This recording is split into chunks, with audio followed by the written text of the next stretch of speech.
భార్య: ఏమండి, టిఫిన్ తర్వాత తలనొప్పి మాత్ర వేసుకోండి.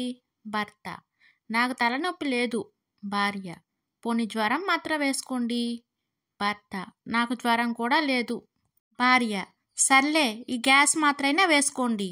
భర్త కోపంగా: నీకేమైనా పిచ్చా? నాకు అసలు ఏ రోగం లేదు.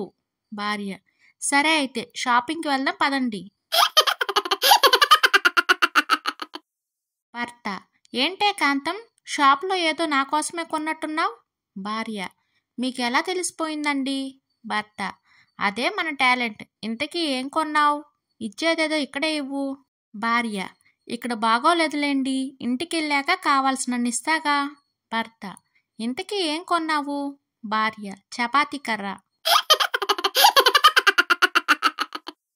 భర్త: నువ్వేమైనా చెప్పు నీరజ, నాకు కుక్కలంటే నచ్చదు. పైగా ఇది మన మాట వినేలా కనిపించడం లేదు. ఇలాంటి దానిని పెంచలేము.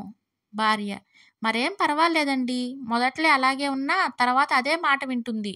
చూడగా చూడగా నచ్చుతుంది. మన పెళ్ళైనప్పుడు మీరు కూడా అంతే కదా.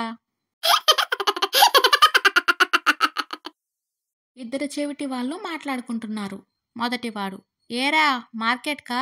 రెండోవాడు: లేదురా మార్కెట్కి.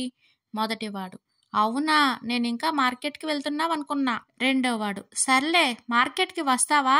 మొదటివాడు: లేదురా మార్కెట్కి వెళ్ళాలి.